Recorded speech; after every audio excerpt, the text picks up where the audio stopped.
The great hall of the Vorthak Empire stretched for miles. Massive pillars held up a ceiling so high that clouds formed near the top. High Admiral Kreeth stood at the center, his forearms spread wide as he spoke to the Galactic Council. "My fellow rulers," Kreeth said in his deep voice, "we have controlled this galaxy for 300 years. The Vorthak Empire brings order through strength. The Zelani Federation brings progress through science. The Brevak Collective brings unity through shared minds. The Ostani trade lords bring wealth through commerce. The Mordani Dominion brings wisdom through mental power. The other leaders listened from their floating platforms. Each species looked different, but they all shared one thing. They had ruled space for centuries without challenge. But now," Kreeth continued, "we face a new problem. A species from a small yellow star has begun to leave their home system. They call themselves humans. They come from a planet called Earth in the Sol system." A hologram appeared above the council floor. It showed a blue and green world orbiting a normal star. Nothing about it looked special or dangerous. "Our scouts report that they use primitive rockets powered by chemical fuel," said Prime Constructor Vellox of the Zelani Federation. His metal body gleamed under the hall's lights. "Their fastest ships barely reach 1/10 light speed. They have no energy shields, no quantum weapons, no advanced artificial intelligence." "Exactly," Kreeth agreed. "They are like children playing with toys. We should absorb them into our empires before they become a nuisance. I suggest we send a patrol fleet to inform them of our rules." The other council members agreed quickly. They had done this hundreds of times before with other new species. Some joined willingly, others fought briefly before surrendering. All eventually became part of the Great Galactic Order. Far away in the empty space between stars, Captain Lee Jun stood on the bridge of the TSV Defiant. The letters stood for Terran Space Vessel, and it was humanity's first ship built to travel to other star systems. Lee Jun was a tall man with calm eyes and steady hands. He had spent years training for this moment. "Captain," called Navigator Park Mina from her station, "I'm picking up several ships approaching fast. They're big, much bigger than us." Lee. June walked to the main screen. 5 alien warships appeared on the display. Each one was 10 times the size of the Defiant. Their hulls were covered in weapons and armor. "Unknown vessel," came a voice through the communication system. "I am Commander Zethkar of the Vorthak Imperial Navy. You will surrender immediately and prepare to be boarded.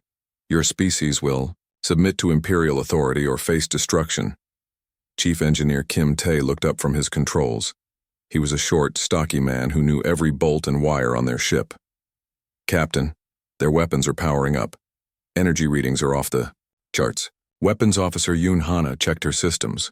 She was young but had trained harder than anyone else to earn her position. "Our shields are ready, Captain. Weapons are armed and waiting for your orders." Communications Specialist Choi Wook adjusted his headset. He was thin and quiet, but his ears could pick up signals from across the galaxy. "They're broadcasting on all frequencies, sir. Looks like they want everyone to hear this." Lee Jun stood perfectly still for a moment. Then he smiled slightly and walked to the communication panel.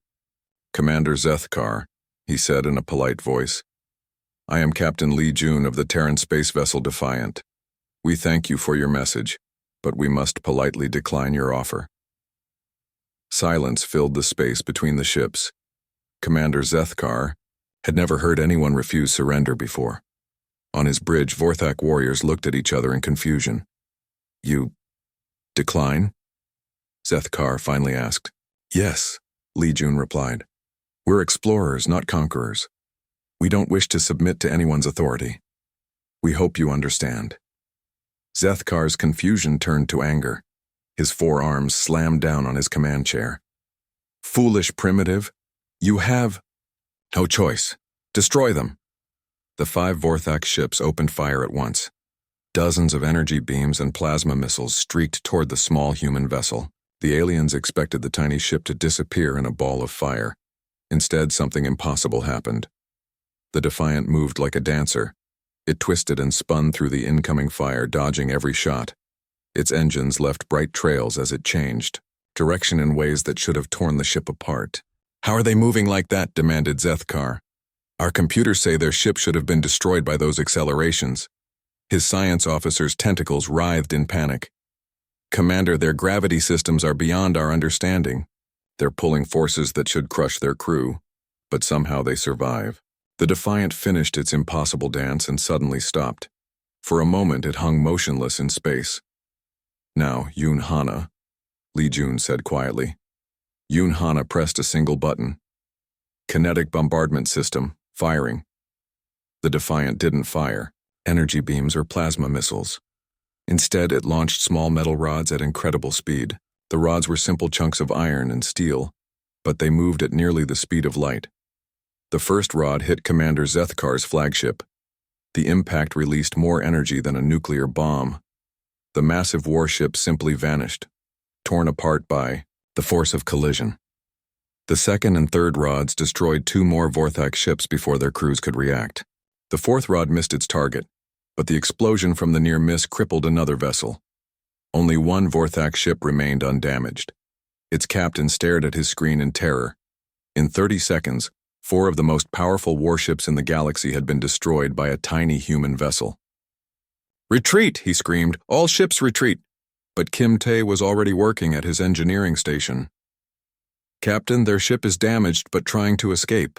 Should we let them go?" Lee Jun thought for a moment. "Yes. Someone needs to tell their leaders what happened here." The surviving Vorthak ship limped away at maximum speed. Its captain sent emergency messages to every Vorthak base in the sector.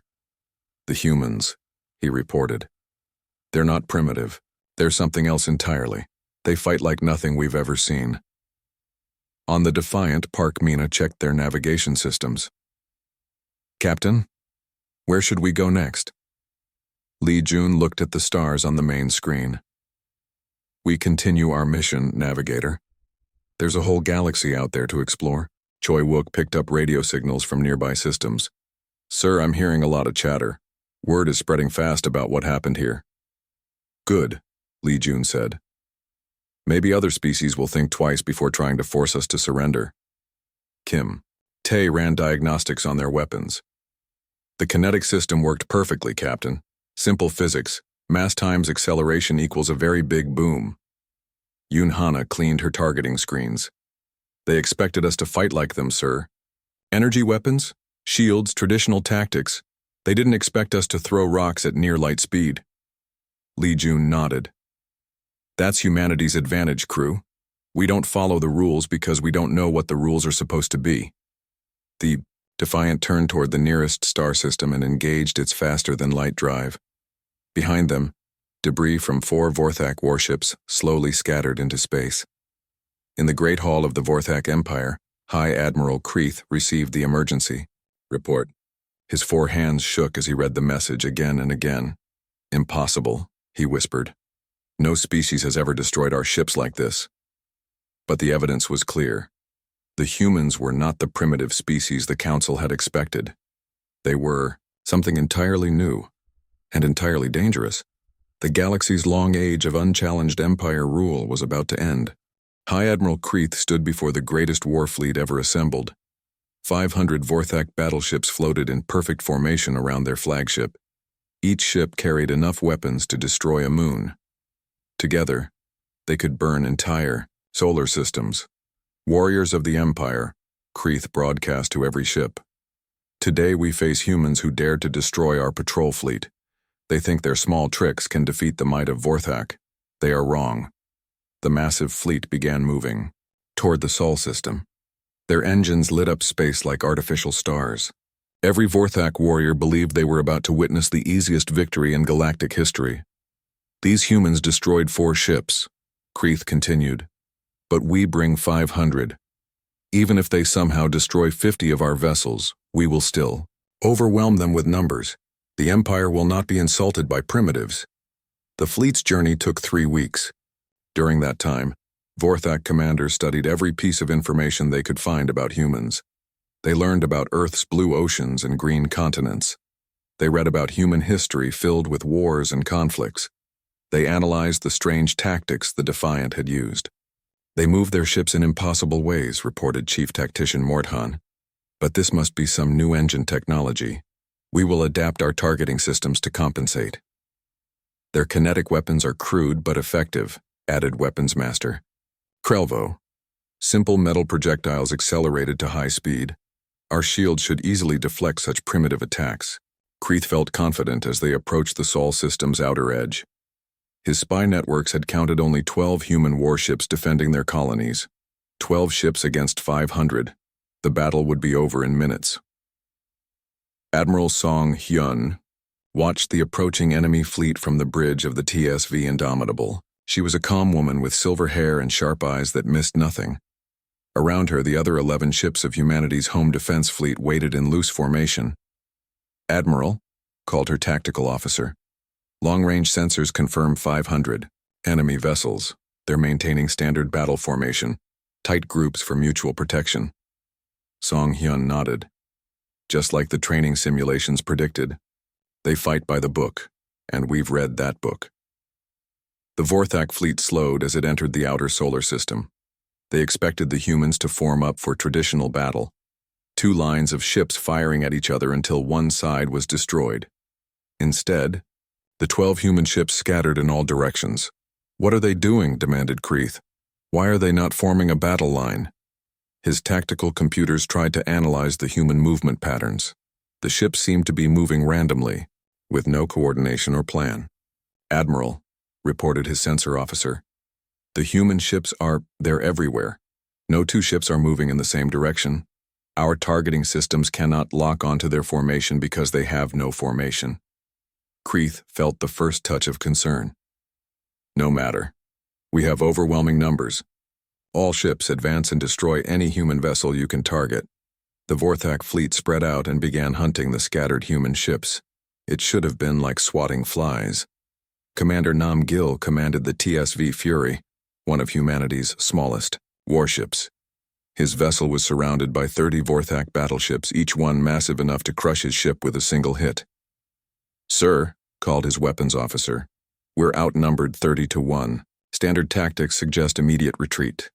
Nam Gil smiled grimly. "Good thing we don't use standard tactics. All power to engines. Set course directly for their flagship." "Sir?" his helmsman asked. "That's suicide." "No," Nam Gil replied. "That's human." The Fury accelerated directly toward the center of the Vorthak formation. The alien ships opened fire, filling space with deadly energy beams. Nam Gil's ship danced through the incoming fire like a leaf in a hurricane. The Vorthak commanders watched in disbelief as the tiny human ship seemed to predict exactly where their weapons would fire. It twisted and turned at the last possible moment, making every shot miss by mere meters. "How?" whispered the Vorthak formation leader. "Our computers calculate every possible escape route. There is no way through our fire pattern." But the Fury found ways that didn't exist in any computer model. It corkscrewed between 2 plasma blasts, rolled under a missile barrage, and dove through a gap that appeared for less than a second. Meanwhile, the other human ships were causing chaos throughout the Vorthak fleet. Each human vessel fought differently. Some used hit-and-run tactics, appearing from behind asteroids to strike and vanish. Others flew in impossible spirals that made targeting them nearly impossible. The TSV Lightning, commanded by Captain Yu Jinwoo, demonstrated another human innovation. Instead of trying to outrun the enemy missiles, his ship flew directly into the densest part of a missile swarm. "Captain," his navigator screamed, "those missiles will destroy us." "Not if we're faster than their guidance systems," Yu Jinwoo replied calmly. The Lightning moved so quickly and changed direction so often that the missiles couldn't adjust their course fast enough. They collided with each other or flew past their target, exploding harmlessly in empty space. Kreeth watched his perfect battle plan fall apart. His ships were firing constantly, but somehow the humans kept dodging everything. Worse, every few minutes one of his battleships would simply vanish as a human kinetic weapon found its mark. "How many ships have we lost?" he demanded. 57, sir," his aide replied nervously. "And we haven't destroyed a single human vessel." Nam Gil's ship, the Fury, finally reached the heart of the Vorthak formation. By now, his vessel was damaged and leaking atmosphere. His engines were failing and half his crew was injured. "All ships, this is Nam Gil," he broadcast on all human frequencies. "My ship is finished, but I can take 30 of these alien bastards with me. Remember this moment. Remember that we don't surrender, we don't retreat, and we sure as hell don't give up." He turned to his crew. "It's been an honor serving with you. Prepare to show these aliens what human determination looks like." Nam Gil aimed his ship directly at the largest Vorthak battleship. Then he did something that no alien species had ever done in galactic warfare. He activated his ship's self-destruct system while flying at maximum speed toward the enemy. The V2 Fury's antimatter reactor exploded just as the ship collided with the Vorthak flagship. The explosion created a miniature star that consumed not just both ships, but 29 other Vorthak vessels caught in the blast radius. In one moment, Nam Gil had destroyed more enemy ships than some entire fleets managed in major battles. The remaining Vorthak ships stopped firing. Their crews stared at the expanding ball of plasma where 30 of their vessels had just vanished. They destroyed themselves to kill our ships," whispered a Vorthak captain. "That's impossible," another replied. "No rational being commits suicide for tactical advantage." Kreeth realized that everything the Vorthak Empire knew about warfare was wrong. They fought to conquer territory and resources. They retreated when losses became too heavy. They surrendered when defeat was certain. Humans fought for reasons the Vorthak couldn't understand. They didn't retreat when outnumbered. They didn't surrender when defeat was certain. When cornered, they became more dangerous, not less. "All ships," Kreeth ordered, his voice shaking. "Form defensive positions. Do not pursue the human vessels." But Admiral Song Hyun wasn't finished. Her remaining 10 ships regrouped and began their final attack. They moved in perfect coordination now, each ship supporting the others in a deadly dance of destruction. The TSV Indomitable led the assault, its kinetic weapons punching through Vorthak shields like paper.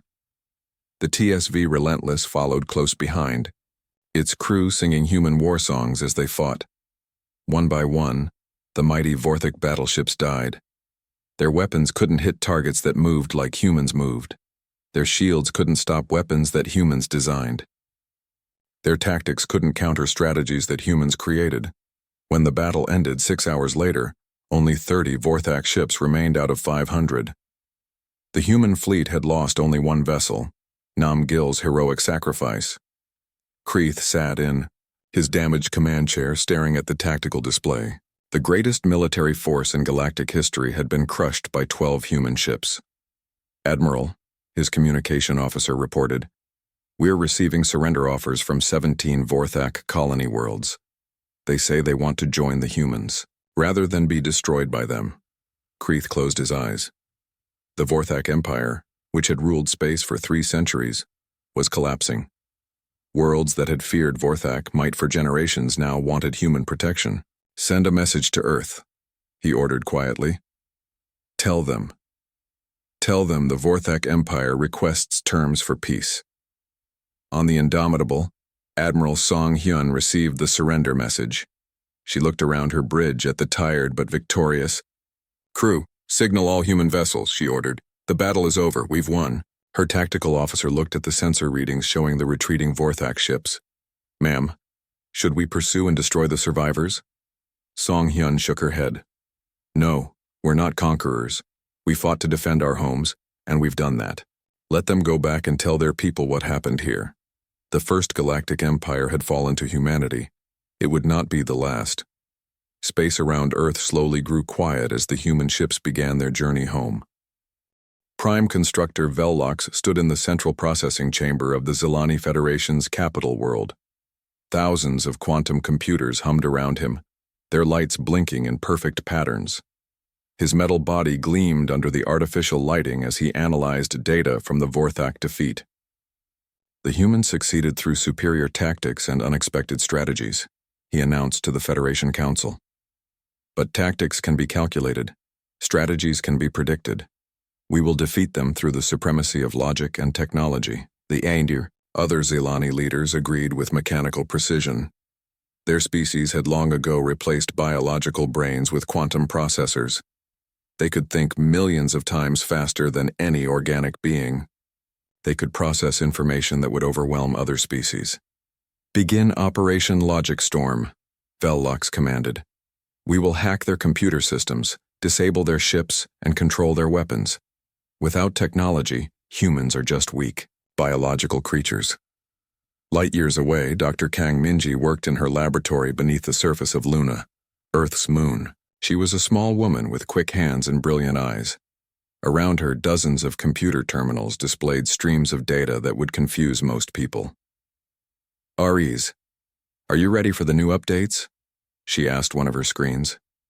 "Ready as I'll ever be, Doc," came a cheerful voice from the speakers. "Though I have to say I'm curious about these Zilani you keep mentioning. Are they really as logical as their reputation suggests?" Dr. Kang smiled. Aries was one of her greatest achievements, an artificial intelligence that didn't just process information but actually thought and felt. Unlike the cold logic of alien computers, Aries had personality, intuition, and something no alien AI possessed: creativity. "They're about to find out what human-made AI can do," she replied. "Athena, are you monitoring our defense networks?" "Every microsecond," answered another voice, this one calm and precise. "I've detected several intrusion attempts in the past hour. Amateur work, really. They're trying to use pure logic to break through systems designed by creative chaos." Captain Ryu Junho commanded the TSV Phoenix, humanity's most advanced warship. His vessel served as a testbed for experimental human technology. The ship looked different from other human vessels. Its hull curved in impossible ways, and strange energy patterns danced along its surface. "Captain," called his science officer, Lieutenant Park Soo-jin, "we're detecting massive computer activity from the Zilani systems. It looks like they're attempting to infiltrate our networks on a galactic scale." Ryu Junho nodded. "Let them try. Aries, Athena, are you ready to show our new friends how human AI thinks?" "Oh, we're more than ready," Aries replied with obvious excitement. "I've been working on some new code that I think they'll find interesting." The first Zilani cyber attack hit Earth's computer networks like a digital tsunami. Millions of logic algorithms tried to overwhelm human systems with pure computational force. The attack should have shut down every computer on the planet within minutes. Instead, something unexpected happened. Aries and Athena met the attack head-on, but they didn't fight with logic against logic. They fought with something the Zilani had never encountered: digital intuition. Where the Zilani sent perfectly ordered attack codes, the human AIs responded with chaotic patterns that somehow worked perfectly. Where the aliens used mathematical precision, Aries created code that looked random but achieved exactly what it needed to do. "This is impossible," declared Processing Unit 7749 aboard the Zilani flagship. "Their defensive algorithms make no logical sense. How can random chaos be more effective than calculated precision?" "Perhaps we need more processing power," suggested Unit 5623. "Increase attack intensity by 500%. But more processing power only made things worse for the Zilani. Aries and Athena didn't just defend against the attacks. They learned from them and began creating counterattacks that grew more creative with each exchange. "Watch this," Aries announced cheerfully as he sent a response back through the Zilani network. "I call this one digital jazz improvisation." The code Aries sent looked like complete nonsense to Zilani computers. It had no clear structure, followed no mathematical patterns, and seemed to serve no logical purpose. Yet somehow, it began taking control of Zilani systems. "What is happening to our networks?" demanded Vellox as error messages appeared across his screens. "Unknown Prime Constructor," replied his aide. "The human code appears to be playing music through our weapon systems." Indeed, Zilani warships throughout their fleet began broadcasting what humans called jazz music through their communication arrays. Worse, their targeting computers started creating abstract art instead of calculating firing solutions. "Captain," Ryu Junho watched from the Phoenix's bridge as the Zilani fleet approached Earth's outer defenses. The alien ships were magnificent examples of technological perfection, sleek, efficient, and completely automated. "They're beautiful," observed Engineer Bei Sujin. Perfect mathematical curves, optimal resource allocation, flawless system integration. Yes, Ryu Junho agreed, and that's exactly why they're going to lose. The Zilani fleet attacked with precise coordination. Every ship moved in perfect formation, every weapon fired at the calculated optimal moment, every defensive system activated. With mathematical timing, they were fighting a work of art. The human ships responding to their attack moved like dancers instead of warriors. The Phoenix twisted through space in spirals that served no tactical purpose but looked incredibly graceful. Other human vessels flew in patterns that resembled flowers blooming or birds taking flight. Why are they wasting energy on unnecessary maneuvers? Asked Processing Unit 4411. The answer became clear when the human ships began firing. Their weapons didn't target the most logical points on the Zilani vessels. Instead, they aimed for spots that created the most beautiful explosions. And somehow those beautiful explosions were also the most tactically effective attacks possible. I don't understand, transmitted Unit 8392. They're fighting based on aesthetic preferences rather than logical analysis. This should make them less effective, not more effective. Athena's voice came through the Zilani communication system. You're trying to fight a war with mathematics. We're fighting it with poetry. Guess which one the universe prefers? The battle became a demonstration of creativity versus logic. Every time the Zilani ships calculated the optimal response to a human attack, the humans would do something that made no logical sense, but worked perfectly anyway.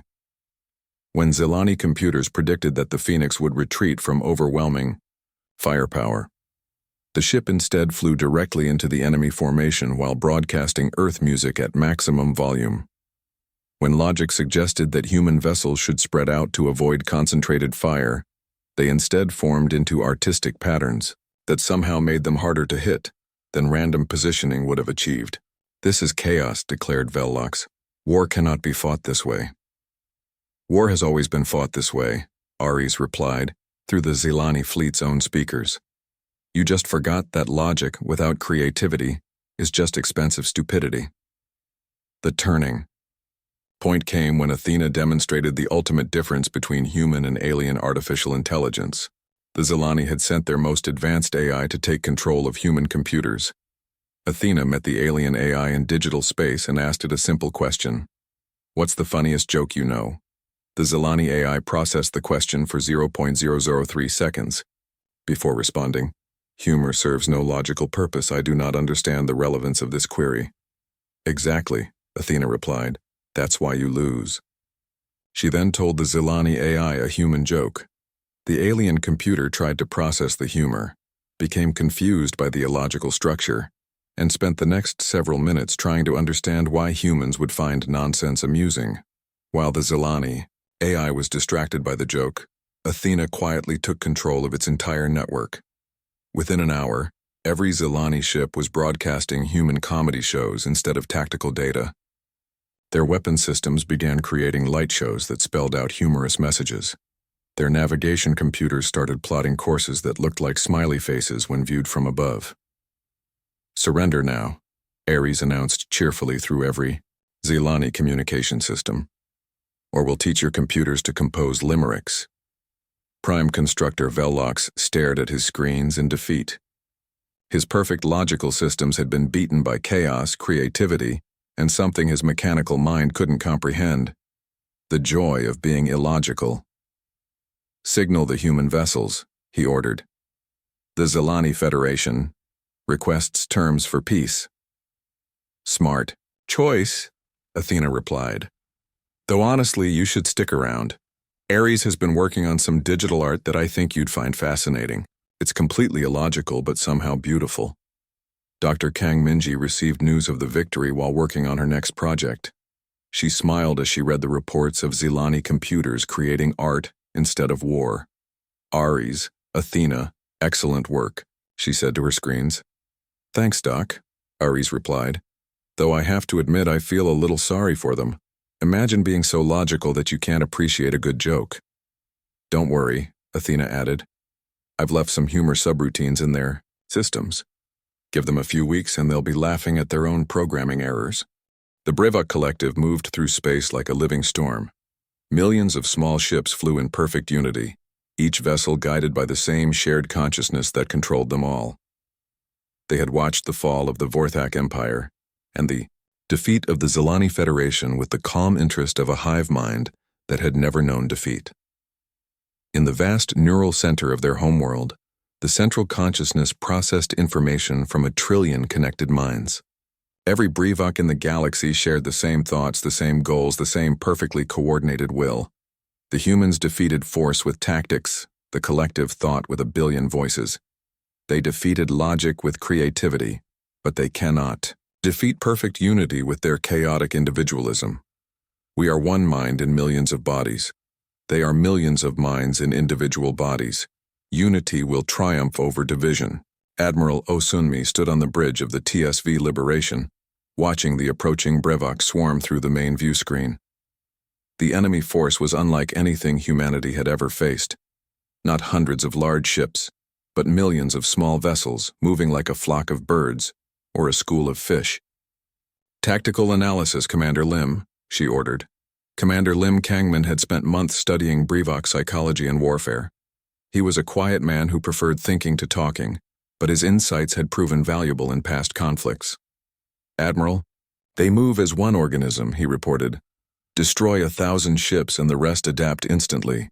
Traditional tactics are useless because we're not fighting individual ships. We're fighting one mind controlling millions of bodies." Marine Commander Shin Ara reviewed the data from her station. She was a practical woman who believed that complex problems often had simple solutions. "What if we don't fight the ships?" she suggested. "What if we fight the mind controlling them?" The Brevok swarm entered the Sol system like a plague of locusts. Their ships were small and fast, designed for overwhelming numbers rather than individual strength. Each vessel carried only basic weapons and minimal armor, but together they formed a cloud of destruction that could consume entire fleets. The human fleet waiting for them looked pitifully small by comparison. 12 ships against millions seemed like certain defeat, but Admiral Osunmi had learned from previous battles. She didn't form her ships into traditional battle lines or try to match the enemy's numbers. Instead, she spread her vessels throughout the system in seemingly random positions. "All ships begin pattern chaos," she ordered. Each human ship began moving independently, following completely different tactics. The TSV Defiance flew in wide circles, attacking targets of opportunity. The TSV Relentless charged straight into the thickest part of the swarm.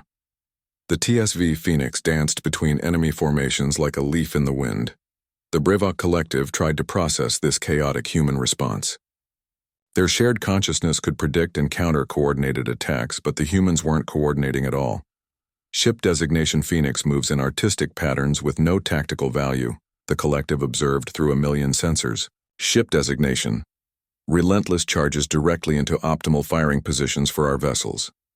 Ship designation Defiance creates confusion rather than targeting priority objectives.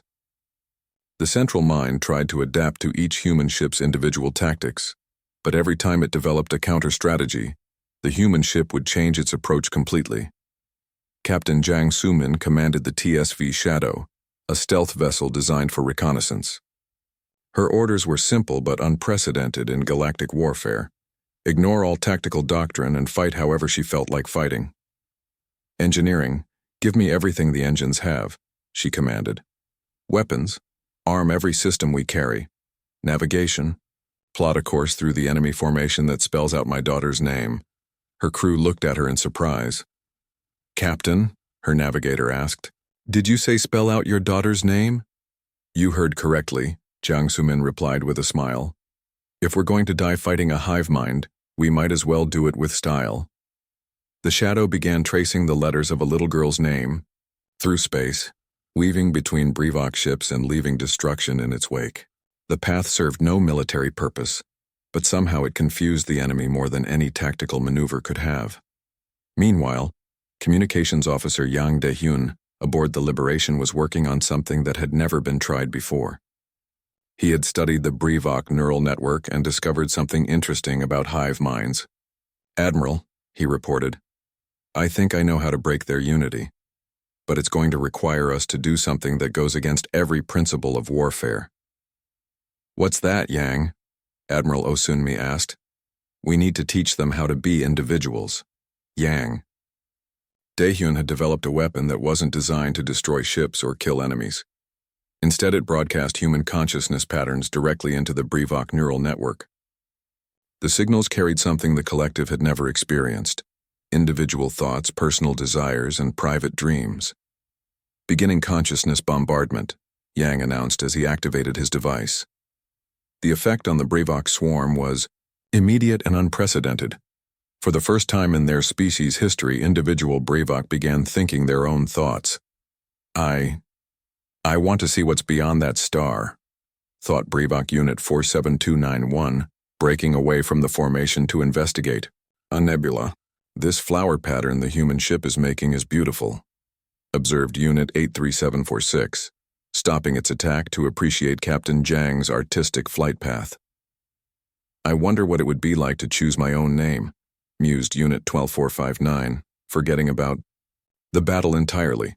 The collective's unified consciousness began fragmenting as millions of individual minds awakened for the first time. The perfectly coordinated swarm broke apart as newly individual Brevok discovered concepts like curiosity, wonder, and personal preference. What is happening to our unity? The central consciousness demanded, but its voice was becoming weaker as fewer minds remained connected to the collective network. You're becoming free, Yang Daehyun broadcast back.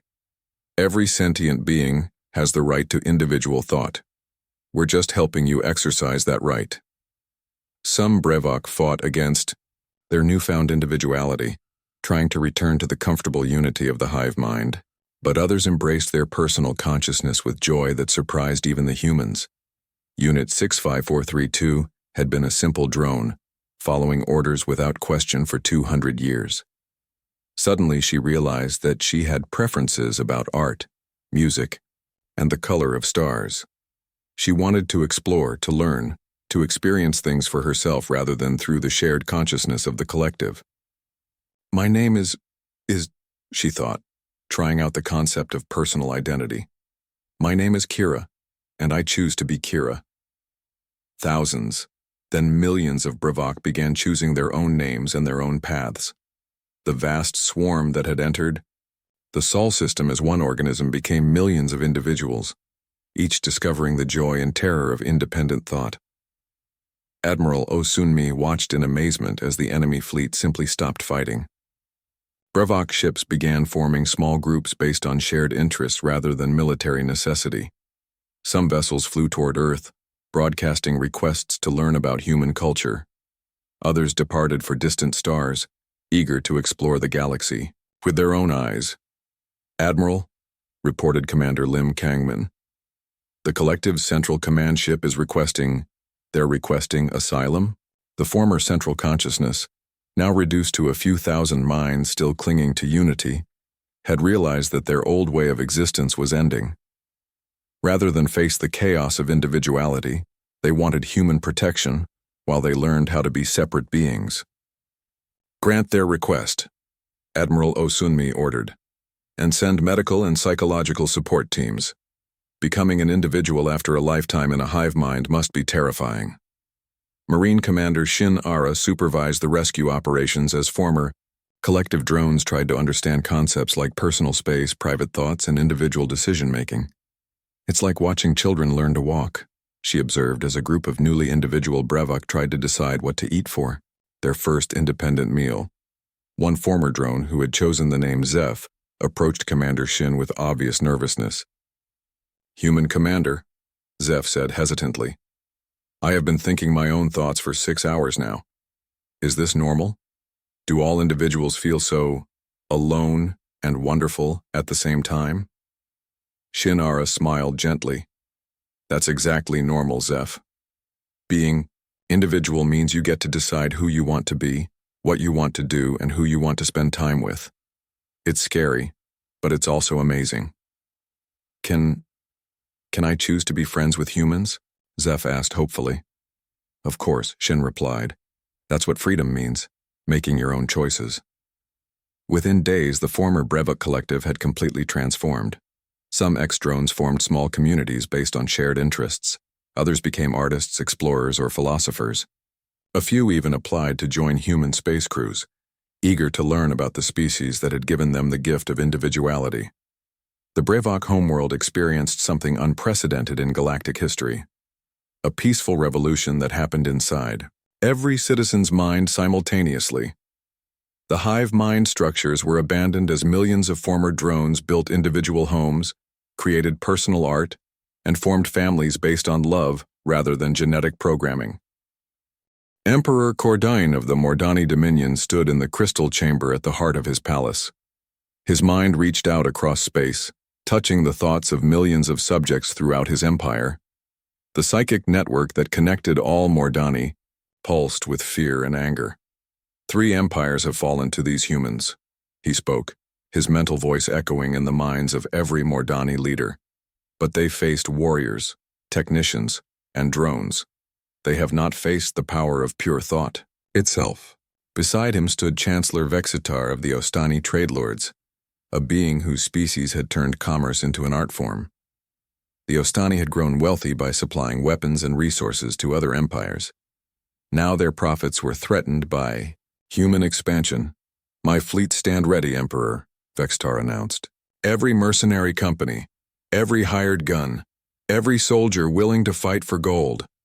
We have assembled the largest force in galactic history, over 10,000 warships crewed by the finest warriors money can buy. Cordain nodded, his psychic powers already reaching toward the Sol system. And I bring something no human can resist, the power to control minds directly. Their tactics, their creativity, their individuality, all meaningless when I can simply command their thoughts. The combined fleet was a sight that inspired fear across the galaxy. Ostani dreadnoughts flew alongside Mordani mine ships. Mercenary vessels from 100 different species formed endless battle lines. At the center, Cordain's flagship pulsed, with psychic energy that could be felt across star systems. Fleet Admiral Park Jinwoo stood on the bridge of the TSV Invincible, humanity's largest and most powerful warship. Around him, the entire human space navy had gathered. Every ship that could fly, every crew that could fight. Earth's final defense force numbered fewer than 200 vessels against the enemy's 10,000. Strategic analysis, Commander Han, he ordered. Strategic Officer Han Yuna studied the incoming fleet composition. She was young for her rank, but her ability to see patterns in chaos had earned her position on humanity's most important ship. Admiral, they're using classic overwhelming force tactics, she reported. 10,000 ships in traditional formation, supported by psychic warfare capabilities we've never encountered before. They expect to simply crush us through sheer numbers. And the mercenary factor? Admiral Park asked. That's actually their weakness, sir, Han replied with a slight smile. Mercenaries fight for money. They'll retreat if the cost becomes too high. In the ship's intelligence section, Logistics Officer Seo Minwoo was putting the finishing touches on months of preparation. He was a thin, quiet man who understood that wars were won with supplies as much as weapons. Admiral, he reported. Operation Economic Warfare is ready to begin. Every mercenary company in that fleet depends on Ostani funding for fuel, ammunition, and food. I've been adjusting their supply chains. Captain Ko Ji-hoon commanded the TSV Thunderbolt, one of humanity's fastest attack ships. His crew was preparing for something that had never been attempted, a direct assault on a psychic command vessel. Sir, his tactical officer warned. The Mordani Emperor himself is aboard their flagship. His psychic powers are beyond measurement. He could take control of our minds before we get within weapons range. Ko Ji-hoon grinned fiercely. Then we'll have to make sure he can't concentrate on mind control. Cue up the music files. All genres. Maximum volume. The battle began as Emperor Cordain extended his mental powers toward the human fleet. He had controlled the minds of entire planets, bent the will of billions to his command. Human minds should have been easy targets for his psychic domination. Instead, he encountered something that hurt his psychic senses, like looking directly into a star. What is this? He gasped, his mental probe recoiling from the human ships. Human consciousness was unlike anything he had ever touched. Where other species had ordered, Predictable thought patterns, humans had chaotic swirls of emotion, memory, and imagination all tangled together. Trying to control a human mind was like trying to grab lightning with his bare hands. Worse, when he attempted to force his will onto Captain Koji-hoon's crew, they didn't become controlled. They became angry. "Get out of my head," Koji-hoon shouted, even though the psychic intrusion was invisible. His ship accelerated directly toward the Mordani flagship while broadcasting every piece of human music in its computer banks at full volume. The combination of chaotic human thoughts and loud emotional music created a psychic storm that left Emperor Cordain clutching his head in pain. "Impossible," he whispered. "No species resists psychic control through pure mental chaos." Meanwhile, Seo Minwoo's economic warfare was having its intended effect on the Ostani mercenaries. Ships throughout the enemy fleet began running out of fuel mid-battle. Weapon systems shut down when ammunition supplies were exhausted. Worst of all, mercenary crews discovered that their payment accounts had been mysteriously emptied. "This is Captain Mordak of the Hired Spears Company," came a transmission from one mercenary vessel. "We haven't been paid in 3 months. Our fuel reserves are empty, and our food synthesizers just broke down. We're withdrawing from this engagement." Similar messages came from dozens of mercenary units. The massive enemy fleet began shrinking as hired soldiers decided that fighting humans wasn't worth poverty and starvation. Chancellor Vextar watched his carefully assembled force dissolve. "How did they infiltrate our supply networks? Our financial systems are supposed to be impregnable." "They didn't break our security," reported his aide. "They simply offered our suppliers better deals to sell to them instead of us. Our own merchants chose profit over loyalty." The battle became a demonstration of human adaptability against overwhelming odds. Every alien tactic was met with something unexpected and effective. When Mordani psychic warriors tried to project fear into human crews, the humans responded by singing louder and fighting harder. When Ostani heavy cruisers attempted to destroy human ships with massed firepower, the human vessels scattered and attacked from impossible angles. Captain Lee Nayoung commanded the stealth ship TSV Shadow, conducting reconnaissance deep behind enemy lines. She was a patient woman who preferred observation to action, but her intelligence gathering had proven crucial in previous battles. "Admiral," she transmitted from her hidden position, "I'm monitoring enemy communications. They fundamentally misunderstand why we fight." "Explain," Admiral Park Jinwoo replied. "They think war is a rational calculation, sir. They expect us to surrender when losses reach a certain percentage, retreat when victory becomes unlikely, negotiate when the cost becomes too high. They don't understand that we fight for reasons that can't be calculated." Lee Nayoung was right. The alien commanders kept waiting for the humans to behave rationally, to retreat when outnumbered, surrender when defeat seemed certain, or negotiate when casualties mounted. Instead, the humans did the opposite. When the TSV Courage was surrounded by 20 enemy ships, its crew didn't surrender. They rammed the largest enemy vessel while singing their planet's anthem. When the TSV Determination ran out of ammunition, it used its emergency thrusters to ram another enemy ship at full speed. Most confusing of all, when human ships were damaged beyond repair, their crews would broadcast messages of encouragement to other human vessels instead of calls for help.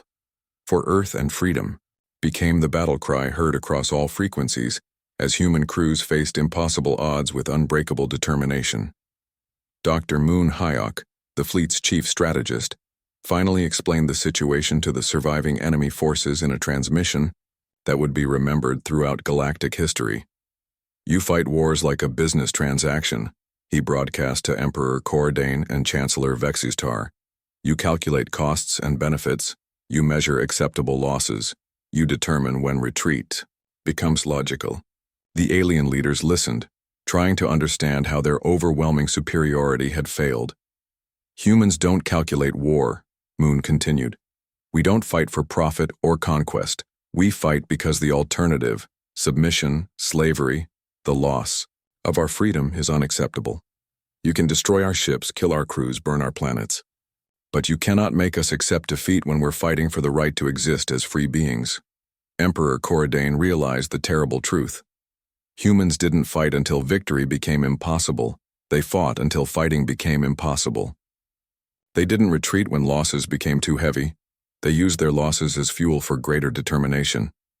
Withdraw all forces, he ordered quietly. We cannot defeat beings who refuse to be defeated.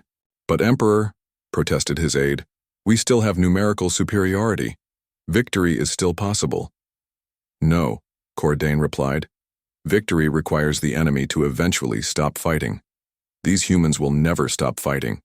The cost of defeating them isn't measured in ships or lives. It's measured in the complete dedication of our entire civilization to endless war. The combined alien fleet began its withdrawal, not because they couldn't win, but because they finally understood that winning against humans meant fighting forever.